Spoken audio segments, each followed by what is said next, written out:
The water temperature was -2 degrees Celsius. At -2 degrees, a man who falls into the Barents Sea loses the ability to control his hands in about 90 seconds. In 2 minutes, his muscles stop responding to his brain entirely. In 4 minutes, he is dead. Not probably dead. Dead. The cold does not negotiate. It does not care about rank or courage or how badly you want to survive. It simply kills you on a fixed schedule, like clockwork, while the ship that was supposed to protect you disappears into the dark. This was not a freak condition. This was not a worst-case scenario. This was Tuesday. This was January. This was the Arctic convoys. And before we talk about admirals and strategy and the decisions that sent thousands of men into these waters, you need to understand what those waters actually were, because everything that follows only makes sense if you feel the cold first. In the summer of 1941, Winston Churchill had a problem that nobody in his government wanted to say out loud. The Soviet Union was collapsing. Not slowly, not gradually. In the first 3 weeks after Germany invaded on June 22nd, the Wehrmacht destroyed more than 4,000 Soviet aircraft, captured 300,000 soldiers, and pushed 300 miles into Soviet territory. Stalin was sending desperate messages to London. He needed tanks. He needed ammunition. He needed food. He needed it now, not in 6 months, not after some committee meeting in Whitehall. Now. Churchill understood the situation perfectly. If the Soviet Union fell, Germany would control an unbroken line from the English Channel to the Caspian Sea. The war in the West would become unwinnable. Britain would be alone. So, whatever Stalin needed, Stalin would get. The question was never whether to send supplies. The question was how. There were 3 possible routes. The first was through Iran. Safe, warm, completely protected from German attack. The problem was distance. Moving cargo through Iran meant sailing around Africa, through the Persian Gulf, unloading in port, and then moving supplies thousands of miles overland through desert and mountain. It was slow. Too slow. By the time the first shipment arrived, the Soviet front might not exist anymore. The second was through the Pacific, across Russia from the east. Also safe from Germany. But Japan controlled the Pacific, and Japan was not yet at war with America.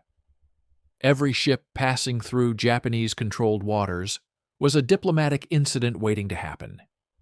The third option was the one that every experienced naval officer in the room immediately recognized as insane. North, through the Norwegian Sea, into the Barents Sea, along the coast of German-occupied Norway, past the German airfields, past the German submarine bases, into the water you just heard about, the water that gave a man 4 minutes before it killed him. Churchill chose the third option. The convoys would sail from Iceland and Scotland, push north past the Arctic Circle, round the northern tip of Norway at Bear Island, and turn southeast toward 2 Soviet ports, Archangel, when it was not frozen, and Murmansk, which stayed ice-free year-round. The route covered roughly 2,000 miles each way. In summer, German aircraft from Norwegian bases could shadow the convoys for almost the entire journey. In winter, the aircraft threat reduced, but the storms increased to a level where equipment stopped functioning and men stopped being able to feel their own hands. There was no good season to make this crossing. There was only a choice of which kind of danger you preferred. Churchill privately called it, in his own words, a terrible voyage. He knew exactly what he was asking. The first convoy left in August 1941. 7 merchant ships, a small escort, no fanfare. Officially, the British government did not want to publicize the operation at all. The sailors were told nothing about strategic context. They were told to deliver the cargo and return if possible. The convoy arrived safely. All 7 ships made it. The crew members who had just completed the most dangerous sea crossing of the active war received no medals, no celebration, no public recognition. They were debriefed, given new orders, and sent back. Over the next 4 years, 78 more convoys followed that same route. Now here is the part of this story that most histories skip past, and they should not. The men carrying this cargo were not elite military units. The merchant sailors, the ones actually loading, sailing, and delivering the supplies, were civilian employees of shipping companies. They were paid wages, regular wages, like any working man in Britain. And when their ship was sunk, when the torpedo hit and the vessel went under, their wages stopped at the exact moment the ship touched the water. Think about that. A man survives a torpedo strike in the Barents Sea. He is in the water. The temperature is -2 degrees. He has 4 minutes. And at that precise moment, according to the official policy of the British government he is serving, he is technically unemployed. The policy was eventually changed after public outrage. But it existed, and it tells you everything you need to know about how the system regarded the men it was sending into those waters. They were essential. They were expendable. And the distinction between those two things was never quite resolved. The Royal Navy escort crews were military, but they were serving on the least glamorous vessels in the fleet. Destroyers, corvettes, minesweepers, small ships that moved with violent force in heavy Arctic seas. A destroyer in a Barents Sea storm did not feel like a warship. It felt like a steel box being thrown by a force that had no interest in whether you survived. Ice was a threat that people outside the Arctic almost never think about. When waves broke over the hull at temperatures far below freezing, that water did not drain away. It froze. On the gun barrels, on the deck, on the railings. On every surface a man needed to hold on to stay alive. A ship could accumulate so much ice that it became top-heavy and capsized, not because of enemy action, not because of any failure of the crew, but simply because the sea decided it was done with you.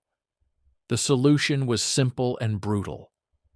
Sailors went out onto the open deck, in storm conditions, in the dark, in winds powerful enough to knock a man from his feet, and they broke the ice off with hammers and chisels, tied to the ship with a rope around the waist, because without that rope, the next wave would take you into water where you had 4 minutes left.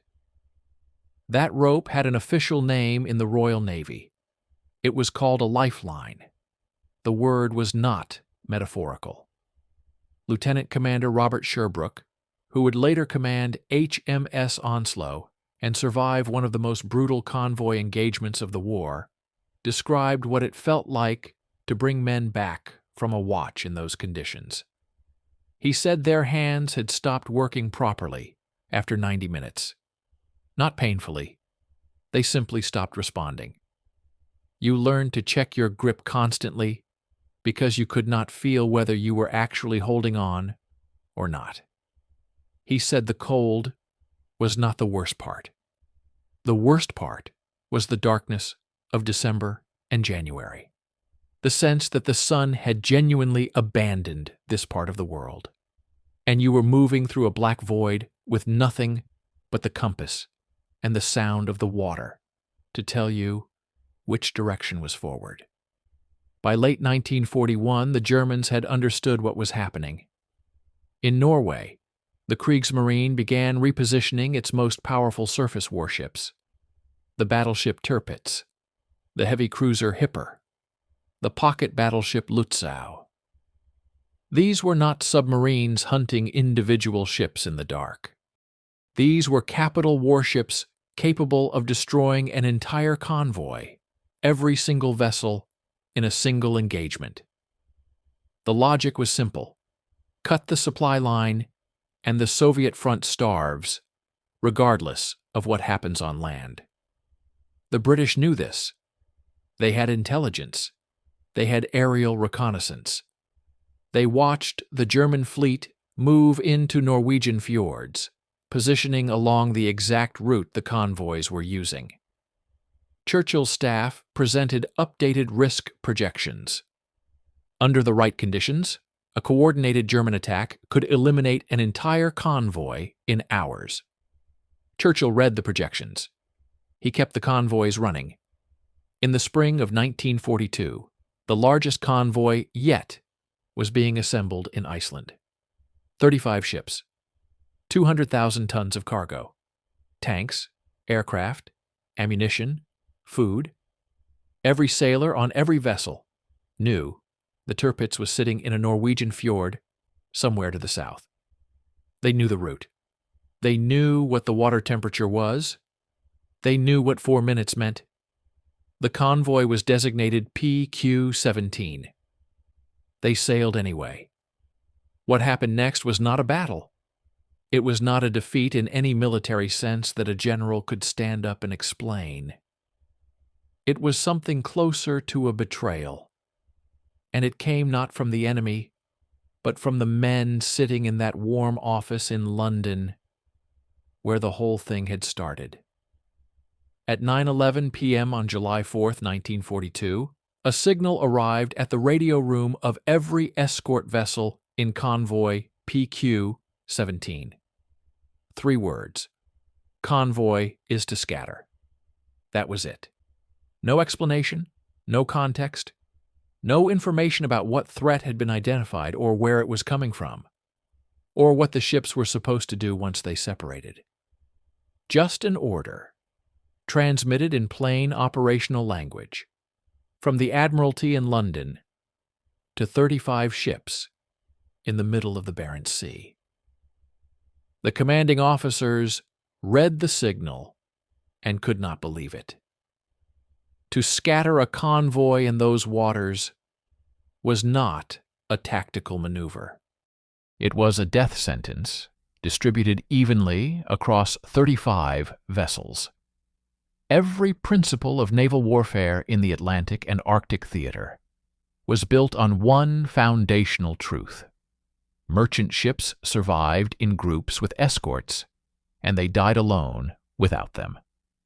A single merchant vessel in the Barents Sea, separated from its escorts, traveling at 12 knots, with no air cover and no defensive armament worth mentioning, was not a ship trying to reach port. It was a target waiting to be found. The officers knew this. The Admiralty knew this. Admiral Dudley Pound, the first Sea Lord who personally sent that signal, knew this. He sent it anyway. To understand why, you have to go back 48 hours.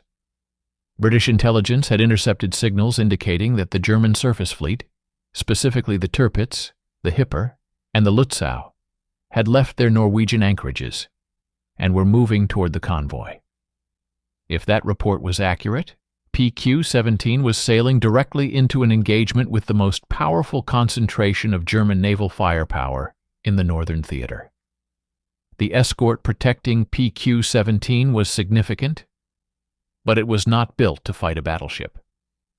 Against the Tirpitz in open water, the escort would last perhaps 20 minutes. After that, the convoy would be finished regardless. Admiral Pound faced a decision that had no good answer. If he kept the convoy together and the German surface fleet found it, he would lose everything in a single afternoon. 35 ships, their cargo, and every man on every vessel. If he scattered the convoy and the German surface fleet never appeared, he would have broken formation unnecessarily and left 35 ships exposed to submarines and aircraft individually. He chose to scatter. What Pound did not know, what British intelligence had catastrophically failed to confirm, was that the Tirpitz had not actually sailed to attack the convoy. The German fleet had moved between anchorages, been spotted by a British submarine, and then turned back. By the time Pound gave the scatter order, the Tirpitz was sitting motionless in a Norwegian fjord. The threat that justified the decision did not exist. The convoy scattered anyway, into waters that were about to become a killing ground. Able seaman Walter Watkins was on the merchant vessel SS Paulus Potter when the signal came through. He was 23 years old. He had been at sea for 4 years, had crossed the North Atlantic in winter, and thought he understood what serious danger felt like. He did not understand it until that moment. He described it later not as fear, but as clarity. A sudden, complete understanding, shared simultaneously by every man on deck, that they had just been abandoned. The escorts were turning west. Their ships, his ship, was turning northeast, alone, toward a port that was still 800 miles away. The men around him did not panic. They did not shout. They just looked at each other with the particular expression of people who have done the mathematics and do not like the answer. Within hours of the scatter order, the attacks began. The Luftwaffe had been tracking PQ-17 for days from bases in northern Norway. When the convoy broke apart, the aircraft no longer faced a defended formation with coordinated anti-aircraft fire. They found individual ships spread across hundreds of miles of open ocean, traveling in straight lines, alone. The Focke-Wulf Condors and Heinkel bombers came in low and methodical. They were not in a hurry. There was no escort to fight through. There were just ships, and the only question was the order in which they would be found. The German submarines were already in position. They had been trailing the convoy for days, waiting. When the ships scattered, the submarines surfaced in some cases because there was nothing left to fear. The SS Bolton Castle was found at 3 p.m. on July 5th. She was carrying locomotives, ammunition, and military vehicles. Her crew of 41 men had been at sea for 9 days. When the first bomb hit, the captain gave the order to hold course and increase speed. When the second bomb hit the engine room, there was no more speed to increase. When the third struck the cargo hold, the ammunition began to cook off in the heat, and the captain gave the order to abandon ship. The lifeboats went into the water at 4:20 p.m. The temperature of the water around them was -2 degrees Celsius. The air temperature was not much better. The men in the lifeboats had their survival suits, their rations, and each other. What they did not have was any certainty that anyone was coming. The escort was gone. The other merchant ships were scattered. The nearest land was occupied Norway to the south, which was worse than no land at all. They rowed. For 11 hours they rowed, taking turns at the oars to stay warm enough to keep their hands working. 2 men lost consciousness during the night. 1 did not regain it. They were found the following morning by a Soviet vessel that had been sent out specifically to look for survivors. Of the 41 men who had boarded the lifeboats, 39 were pulled from the water. The 2 who did not make it had not been hit by bombs or torpedoes. They had simply been in the cold long enough. That was the Bolton Castle. 1 ship, 1 crew, 1 night in the water, Multiply it by 23. George Salveson was a Norwegian merchant officer serving aboard another vessel in the scattered convoy. He described listening to the radio traffic during those 4 days as the worst experience of his life, worse than being torpedoed himself, which happened to him 2 days later. He said the voices on the radio were calm. That was the part he could never forget. The men calling for help were not screaming. They were using proper radio procedure, giving coordinates, reporting the situation factually, because that was what you were trained to do. And then the voice would stop, and there would be silence. And you knew what the silence meant. Some captains stopped to pull survivors from the water. They stopped knowing that stopping made them a stationary target for the submarines still hunting the area.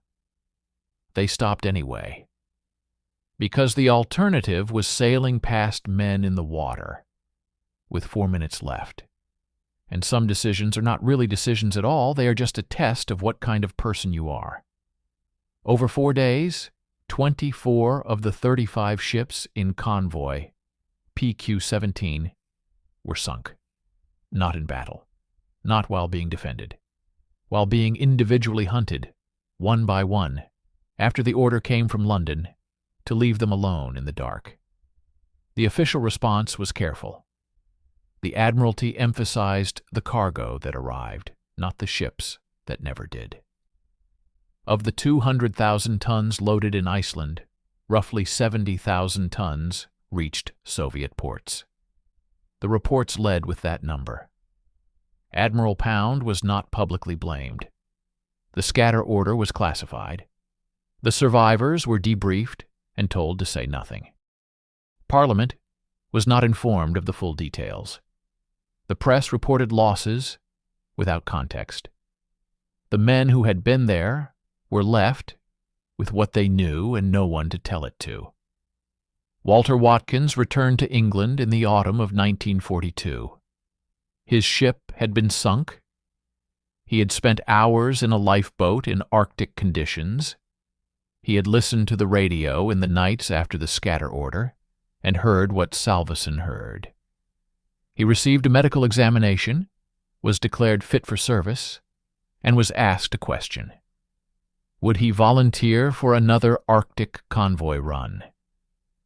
He sat with that question for a moment. Not long. He thought about the Bolton Castle crew rowing through the night. He thought about the radio voices that stopped. He thought about the 800 miles of open water between Iceland and Murmansk that still had to be crossed by someone, and the cargo that still had to get through, and the Soviet soldiers on the other end who would fight or not fight, depending on whether it did. Then he said yes. There was no ceremony attached to that answer. No one wrote it down as an act of heroism. It was simply a man in a room making a choice that the people who gave the scatter order never had to make and would never fully understand. The convoys kept running. Winter was 3 months away, and somewhere in a Norwegian fjord, the Tirpitz was still waiting. The ship that had never actually moved, whose imaginary voyage had already killed more than 100 men. The sailors sailing north in the months that followed did not know that detail yet. The classified files that contained it would not be opened for another 50 years. They just knew the water temperature. They knew what 4 minutes meant. And they went anyway. Thomas Sherwood was 26 years old when he went into the water. He was a stoker on HMS Achates, a destroyer escort running with convoy JW-51B in December 1942. His job was below deck, feeding the boilers, monitoring pressure, keeping the ship moving. When the German cruiser Hipper found the convoy on the morning of December 31st and opened fire, Sherwood was in the engine room. He felt the ship shudder before he heard anything. Then the lights went out, Then the water came in. He made it to the deck in 40 seconds. He knew the number because he had counted, the way men who work in dangerous places learn to count automatically, to measure the distance between where they are and where the air is. When he broke through the hatch and felt the Arctic wind on his face, his first coherent thought was not relief. It was the temperature. He already knew what the temperature meant. Every sailor on every Arctic convoy knew the number. -2 degrees Celsius. 2 minutes before your hands stopped working. 4 minutes before unconsciousness. After that, the cold did the rest without asking your permission.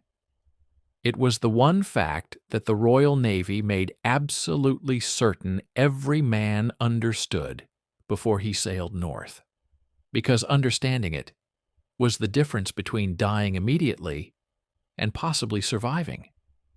If you went in, you had a fixed amount of time, and every second you spent in panic was a second subtracted from that total. Sherwood was in the water for 6 minutes. He survived because a rating on the deck above him threw a line without being ordered to, and because Sherwood had the presence of mind to loop it around his wrist rather than try to grip it with hands that had already stopped working. He was pulled out blue, rigid, and barely conscious. The men who brought him below stripped his clothes, wrapped him in whatever they had, and pressed their own bodies against him to transfer heat, because that was the only medical equipment available. He was back on duty within 4 hours. The ship needed every man. This is the chapter that most histories of the Arctic convoys do not linger on, because it does not fit neatly into a narrative of strategy or command decisions. There is no admiral to blame here, no catastrophic order issued from a warm office in London. There is just the daily reality of what it meant to serve on these ships, in these waters, in this war. And that reality was so consistently brutal that the men who lived through it often struggled, decades later, to explain it to people who had not been there. Not because it was too painful to talk about, because it seemed too extreme to be believed. The cold aboard an Arctic escort was not the cold of a difficult winter in an English city. It was a different category of experience entirely. On deck, in January, in the Barents Sea, the wind came off the ice fields at speeds that made standing upright a continuous physical effort. Your face stopped hurting after the first hour and simply became numb, which felt like progress until you understood that numbness was the cold moving inward rather than retreating. The metal surfaces of the ship, the railings, the gun barrels, the hatch covers, everything you needed to touch to do your job, were cold enough to pull the skin from an ungloved hand if you grabbed them carelessly. The guns were perhaps the most immediate, practical problem. An anti-aircraft gun on an Arctic convoy escort was not simply ready to fire. It was encased. Ice built up on the breech mechanism, on the elevation gear, on the loading tray, on every moving part that needed to move freely to function. Before a crew could operate the gun in action, they had to clear it, manually, physically, with whatever tools were available. In practice, this meant sailors hammering at ice-covered weapons with mallets and chisels, while a German aircraft was already on its attack run. The margin between clearing the gun in time and not clearing it in time was sometimes the difference between whether your ship survived the next 4 minutes. Petty Officer James Gould, who served aboard HMS Foresight during the convoy operations of 1942, described the gun drills in Arctic conditions as the closest thing to controlled madness he had ever experienced. You practiced the sequence so many times in training that your hands knew what to do without your brain being involved, which was fortunate, because in actual Arctic conditions, your brain was partially occupied with the effort of remaining functional. He said the young sailors who arrived from training establishments in southern England were always surprised by the guns. They had trained on guns that worked. In the Arctic, nothing simply worked. Everything required a fight before it would function. The lifelines were not optional. Every man working on the open deck in heavy weather was required to secure a rope around his waist, fixed to a point on the ship, before stepping outside. The regulation existed because without it, men went over the side in numbers that were operationally unsustainable. A wave in the Barents Sea during a winter storm was not a wave in any sense that the word usually implies. It was a moving wall of water, arriving with minimal warning, capable of sweeping a man from a deck as cleanly as if he had never been there. The problem with the lifeline was that it solved one problem while creating another. If a wave took you over the side while you were clipped to the ship, you did not drown immediately.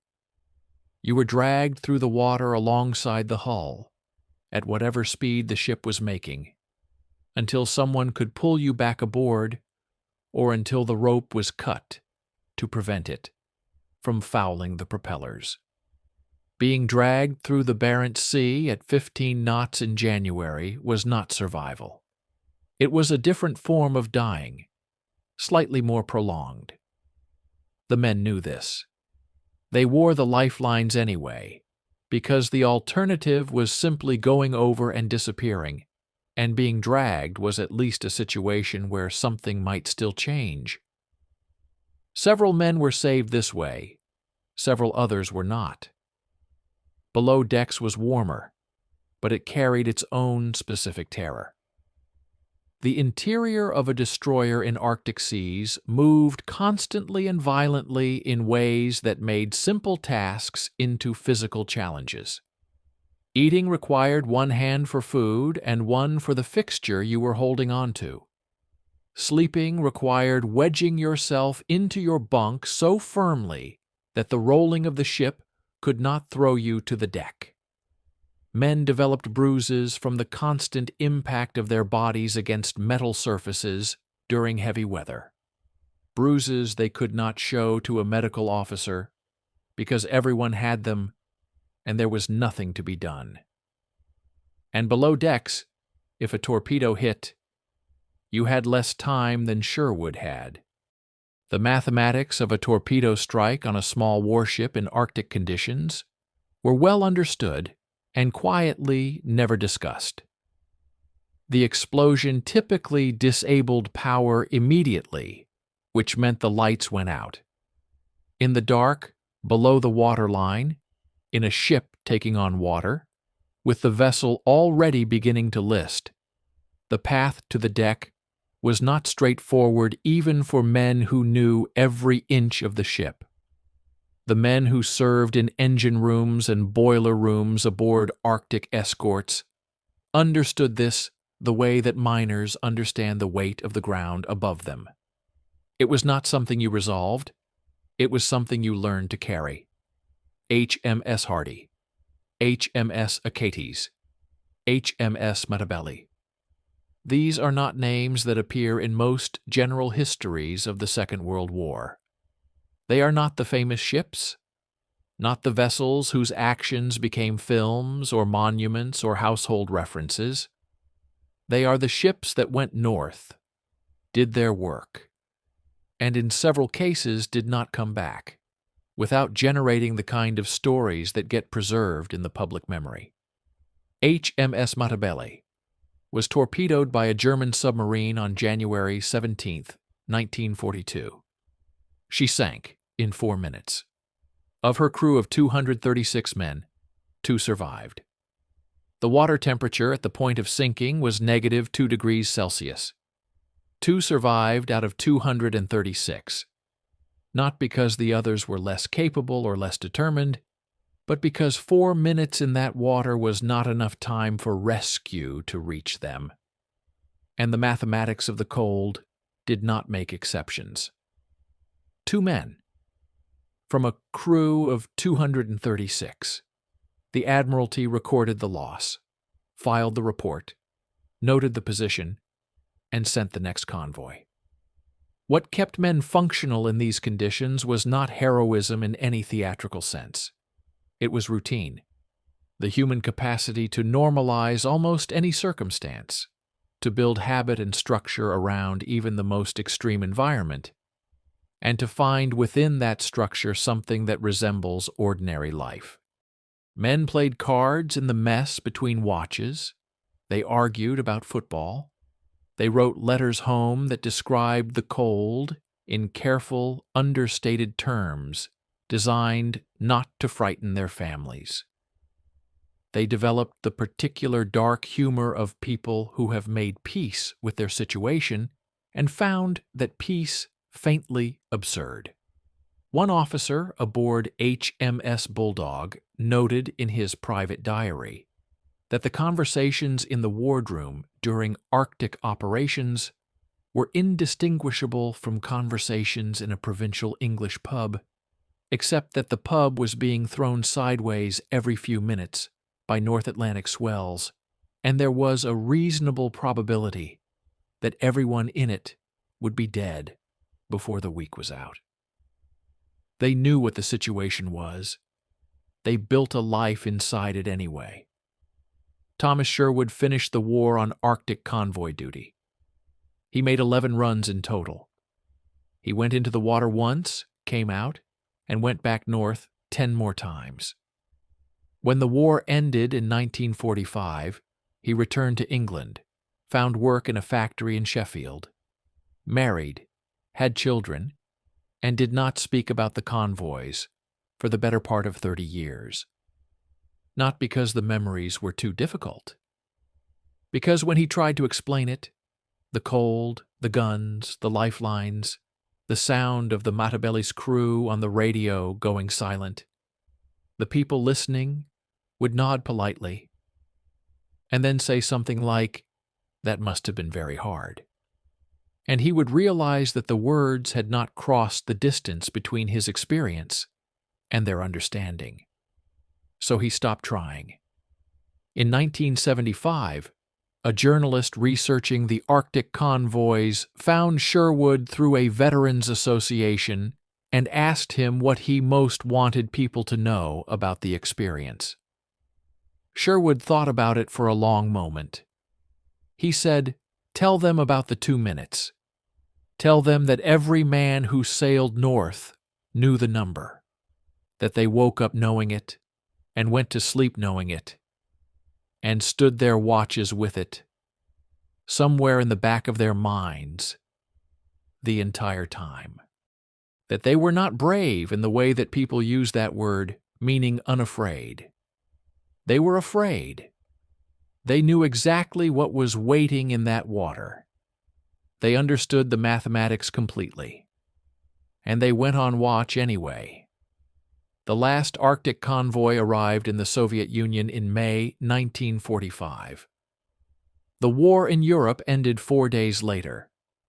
There was no ceremony at the docks in Murmansk, no official greeting from the Soviet government, no photographs taken that were ever made public. The sailors who had spent the previous 4 years crossing the most dangerous stretch of ocean in the active war unloaded their cargo, received clearance to depart, and sailed back west through the Barents Sea the same way they had come, quietly, without acknowledgement, into a peace that was beginning without them. That detail is important. Remember it. Because what happened to these men after the war is not a footnote to this story. It is the point of it.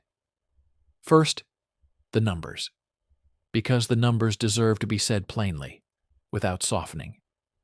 78 convoys, 1,400 merchant vessels, 5.2 million tons of military cargo, delivered to the Soviet Union across 4 years of Arctic operations.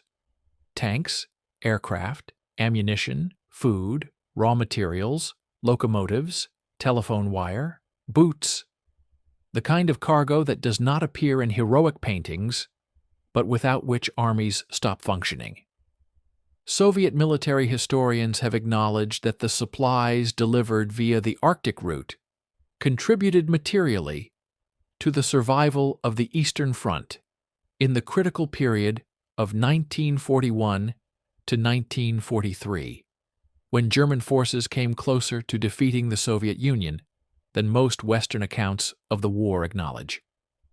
Against that, 85 merchant ships sunk, 16 British warships lost, more than 3,000 sailors killed, merchant and military combined, in water that gave them 4 minutes and rarely offered more.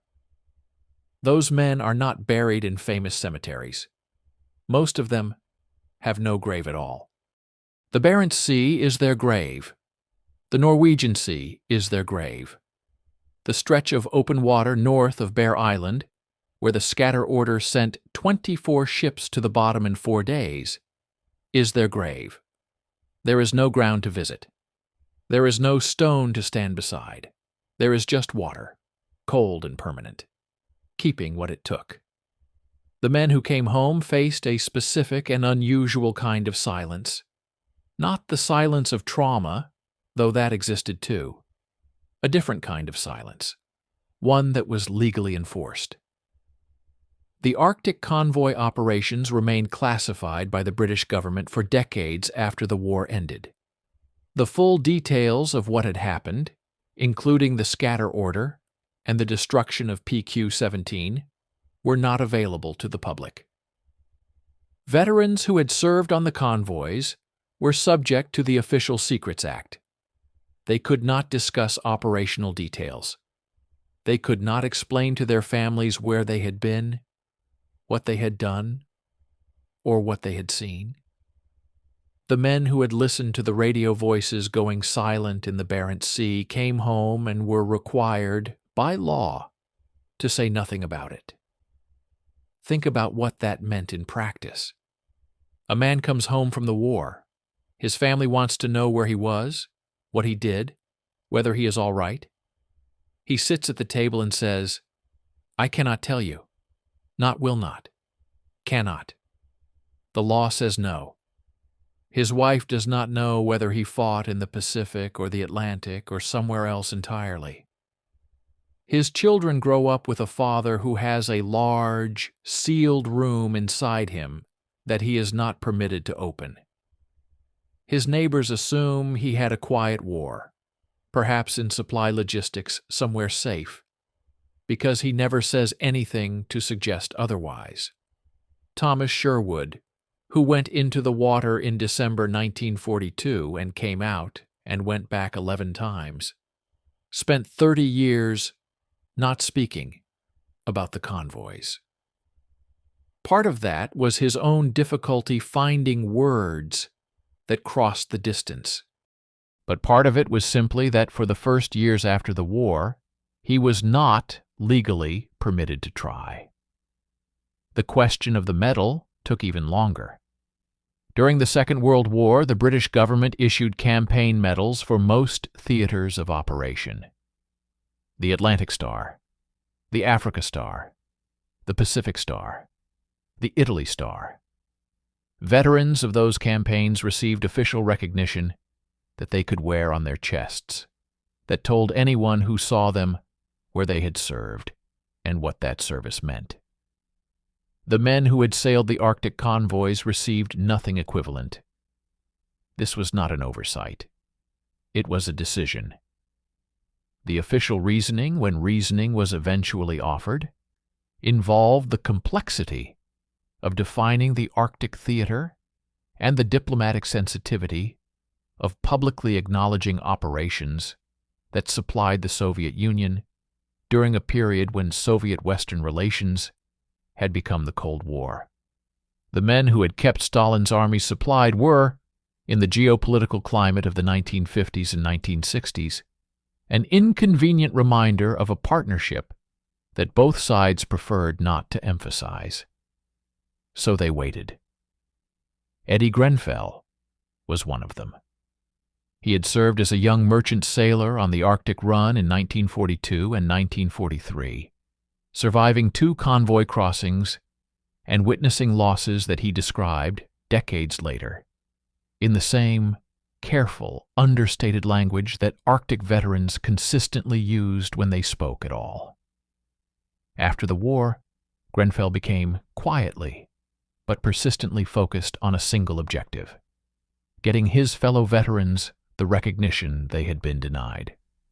He campaigned for 16 years, not loudly, not with protests or public demonstrations, with letters, meetings, persistent, patient, relentless correspondence with government officials who were sympathetic but inactive, with ministers who promised to look into the matter and then did not, with committees that acknowledged the injustice in principle and resolved nothing in practice.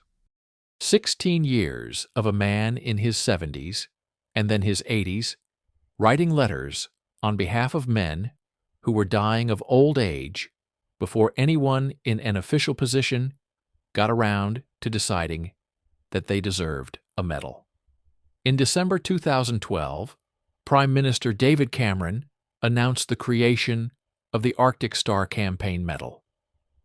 The announcement came 67 years after the last Arctic convoy arrived in Murmansk. The first medals were presented in 2013. By that point, the number of surviving Arctic convoy veterans who were still alive to receive one was a fraction of those who had served. The men who had hammered ice off gun barrels at 3 a.m. in January, who had been dragged through the Barents Sea on lifelines, who had listened to radio voices go silent and then gone back north anyway. Most of them were gone. They had lived their entire post-war lives without the piece of metal that said, officially and publicly, that what they did mattered. Some received the medal in hospitals. Some received it in care homes, too frail to attend a ceremony. Some families received it on behalf of fathers and grandfathers who had died waiting for it. There is a particular cruelty in that timeline that goes beyond simple bureaucratic delay. These men did not need the medal for themselves, not in any material sense. A medal does not change what happened in the Barents Sea. It does not warm the water or extend the 4 minutes or bring back the crew of HMS Matabele. What the medal represented was something different, an acknowledgement, official and public, that the silence had been wrong, that the secrecy had been wrong, that sending men into the most dangerous waters of the war and then legally prohibiting them from talking about it for decades was not an acceptable way to treat people who had done what those people did. The British government took 67 years to reach that acknowledgement. Eddie Grenfell received his Arctic Star in 2013. He was in his late 80s. He had spent 16 of those years writing letters to make it happen. When he was presented with the medal, he did not make a speech about vindication or justice. He said he was glad that the younger veterans, the ones in their 70s and 80s rather than his own age, would have the chance to wear it. He was thinking about other people. At the moment of his own recognition, after 16 years of fighting for it, he was thinking about other people. That is the kind of men these were. The Soviet Union never formally acknowledged the contribution of the Arctic convoys to its war effort during the Cold War. Russian acknowledgement came slowly and partially after 1991. In 2014, the Russian embassy in London awarded a number of surviving British Arctic convoy veterans the Ushakov Medal, a Russian naval honor. The veterans who received it were in their 90s. Several attended the ceremony in wheelchairs. They shook hands with Russian officials and accepted medals from a country that had spent 40 years officially minimizing the role of the supplies those men had delivered. There were no speeches about the irony of that timeline. The veterans were too old for irony and perhaps too dignified for it. They had waited long enough for recognition that they were simply glad it had arrived before they ran out of time entirely. 5.2 million tons, 85 ships on the bottom of the sea, 3,000 men with no grave but the water, 67 years before a medal, 16 years of one old man's letters before anyone listened. Those are the numbers of the Arctic convoys, not the numbers of cargo delivered or enemy vessels sunk, but the numbers that measure what the campaign actually cost and what the silence afterward actually meant. Thomas Sherwood died in 1998 in Sheffield. He was 79 years old. In the last years of his life, after the classified files began to be opened and the full story of the convoys became public for the first time, he gave several interviews to historians and journalists who were finally able to ask the questions that had been legally forbidden for decades. He talked about the cold. He talked about the guns. He talked about the lifeline around his wrist and the hands that had stopped working and the men who pulled him back aboard. In his final interview, a historian asked him what he thought about the fact that it had taken so long for the convoys to receive public recognition. Sherwood was quiet for a moment. Then he said, "We knew what we were doing and why we were doing it. We did not need London to tell us it mattered. It mattered because the cargo got through. It mattered because the men kept going north. We knew that. We always knew that." He paused. "We just would have liked it if they had known it too."